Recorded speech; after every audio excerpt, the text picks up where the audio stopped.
Здравствуйте, уважаемые друзья! С вами я, Юрий Юченко, кандидат ветеринарных наук, и в этом видеоподкасте рассмотрим, как кормить корову сразу после отела и в чем особенность этого периода в кормлении коровы. В этот период корова нуждается в специальном уходе, содержании и кормлении, так как физиологические процессы в половых органах молочной железы новотельной коровы очень сильно меняются. Ошибки этого периода очень часто приводят к развитию серьезных осложнений и заболеваний. Напомню, что перво-наперво надо сделать сразу после отела. Хотя это и не относится к кормлению, но это важно. Это растереть заднюю часть туловища коровы жгутом из сена или соломы для того, чтобы отвлечь кровь от внутренних органов к периферии и рефлекторным путем возбудить сокращение матки коровы. Наружные половые органы, вымя и другие загрязненные места у коровы необходимо обмыть каким-то слабодезинфицирующим средством. Мокрую подстилку заменяют сухой и свежей. И потом минут через 40-60 после отела корове необходимо дать ведро или полтора теплой подсоленной воды. Это 100-150 грамм соли на ведро воды. Корова во время отела теряет очень много жидкости, в том числе и соль. Это во-первых. А во-вторых, это позволит стабилизировать кровяное давление у коровы и позволит последу лучше отделиться.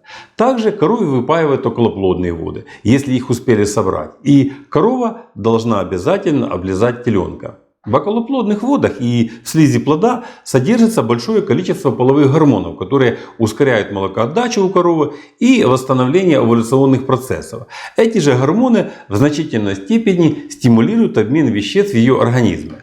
А теперь подходим к самому главному секрету кормления коровы сразу после отела. Он очень простой. Ни в коем случае не меняйте рацион в этот период. Вот как кормили корову накануне отела, вот точно такие же корма и давайте корове сразу же после отела. Пищеварение у коровы устроено так, что переход на любые корма должен проходить постепенно. На перестройку пищеварения коровы уходит около 2 недель. 2 недели – это тот период, который необходим рубцовой микрофлоре, чтобы она перестроилась к новым кормам.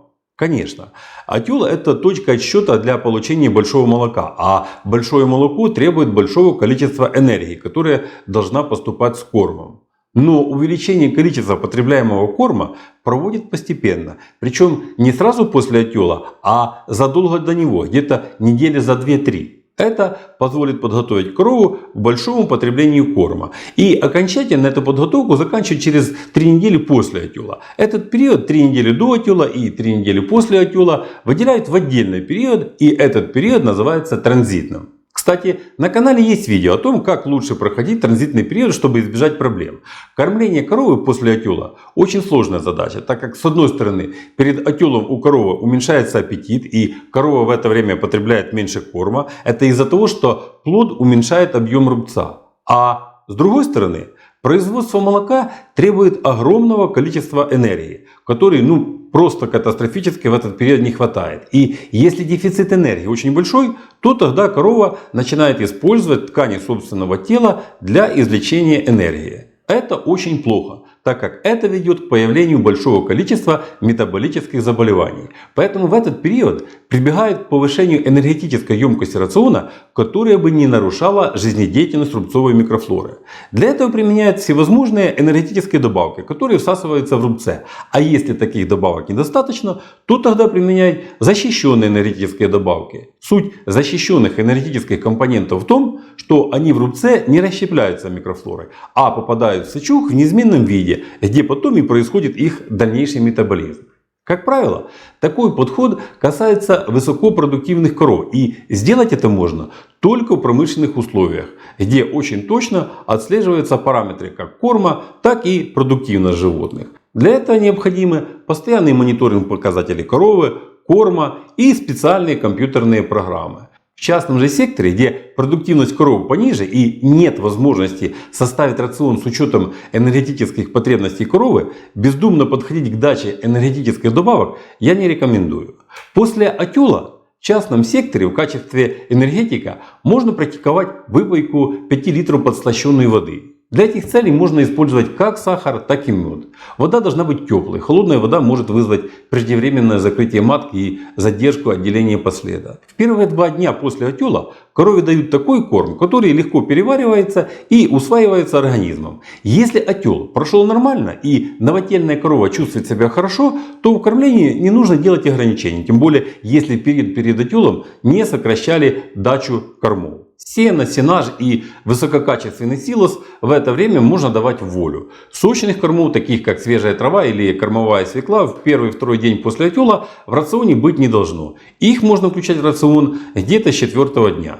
Избыток сочных кормов в рационе сразу после отела может привести к маститам. Как я уже сказал, что основное место в рационе коровы должно занимать сено. А в случае его нехватки можно давать хорошую яровую солому, но не больше 1/3 от всего объема корма. Очень обильное кормление коров до и после отела, особенно дача большого количества концентрированных кормов, может вызвать потерю аппетита, расстройство пищеварения, загрубление вымени и мастит. Самое важное, на что следует обращать внимание, это наличие жвачки. Отсутствие жвачки у коров в течение 7-10 часов после отела отрицательно сказывается на секреции и выделении слюны, главного буферного регулятора реакции содержимого рубца. Это приводит к замене щелочной среды на кислую, при остановке перистальтических движений поджелудков, прекращению синтеза летучих жирных кислот и интенсивному синтезу молочной железы. В общем, жвачка для коровы это очень важно. Особенно важно наличие жвачки сразу же после отела. Также крайне необходимо в первые дни лактации обеспечить в рационе коровы достаточное количество витаминов и минералов. И особенно важно обеспечить правильное соотношение кальция к фосфору и к магнию в рационе. Хотя об этом надо заботиться еще при прохождении сухостойного периода. Оно должно быть 0,6 частей кальция, 1 часть фосфора и 1 часть магния. В первые дни корова должна восстановить аппетит и силы. И лишь потом, на 7-8 сутки, начинает усиленный раздой, который заключается в авансированном кормлении при строгом соблюдении технологии доения и массажа вымени. При этом кормов дают больше, чем нужно на фактический удой коровы. Делают это в основном за счет концентратов или патоки. Аванс на раздой дается до тех пор, пока корова отвечает на него повышением удоя. После этого рацион постепенно приводит в соответствие с фактическим удоем. После раздоя ставится задача как можно дольше удержать достигнутый уровень удоя. Как правильно делать раздой и как удерживать высокий уровень продуктивности коров на протяжении всей лактации, рассмотрим в наших последующих видео. А пока на этом все. Здоровья вам и вашим коровам. Подписывайтесь на наш канал и до новых встреч!